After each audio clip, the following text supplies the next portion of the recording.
সভাপতিক আমি কেন্দ্ৰীয় নেতৃবৃন্দৰ পৰা আঁতৰাই নপঠাওঁ তেতিয়ালৈকে অসম গণ পৰিষদ কেতিয়াও শক্তিশালী হ'ব নোৱাৰে, কেতিয়াও নহয়। তেওঁলোকে নিজৰ স্বাৰ্থৰ কাৰণে বহুতো জলঞ্জলি দিছে। কেশৱ মহন্তৰ সমাজচৰিত সুৰক্ষিত আৰু সংৰক্ষিত হৈ থাকিলে অসম গণ পৰিষদক শক্তিশালী কৰে বুলি কেতিয়াও নুবুজায়। তেওঁলোকে নিজৰ স্বাৰ্থৰ কাৰণে বহুতো জলঞ্জলি দিছে। যেতিয়ালৈকে কাৰ্যকৰী সভাপতি আৰু সভাপতিক আমি কেন্দ্ৰীয় নেতৃবৃন্দৰ পৰা আঁতৰাই নপঠাওঁ তেতিয়ালৈকে অসম গণ পৰিষদ কেতিয়াও শক্তিশালী হ'ব নোৱাৰে, কেতিয়াও নহয়। গতিকে আমি আমাৰ ক্ষোভ আৰু ওজৰ আপত্তিবোৰ প্ৰকাশ কৰিব পাৰিম, কিন্তু প্ৰকাশ কৰিলে কি হ'ব সন্দেহ আছে। তেওঁলোকে আমাৰ আপত্তিবোৰ গুৰুত্ব সহকাৰে গ্ৰহণ কৰিবনে নকৰে।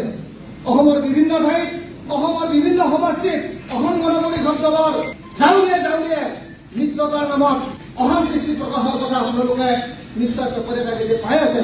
তদ্ৰূপ আমিও নগৰীয়া সমষ্টিৰ পৰা যি তিক্ততা আৰু মানসিকতা সহ্য কৰি গণ পৰিষদ কৰি আছো, ক'বলৈ বেয়া লাগে, দুখ লাগে। অসম গণ পৰিষদৰ পতাকাখন দেখিলে দুখ লাগে। অসম গণ পৰিষদ দলৰ কৰ্মীসকলৰ অৱস্থা দেখিলে খুব দুখ লাগে।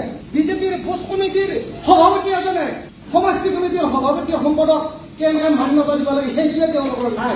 গতিকে এনেকুৱা দলৰ লগত এনেকুৱাভাৱে মিত্ৰতাত আবদ্ধ হয় অসম গণ পৰিষদ দলটো ক্ৰমান্বয়ে নিশাগতীয়া হয় নাই যায় একদম এতিয়া অবাধিত নিষেধ হোৱাৰ কথা।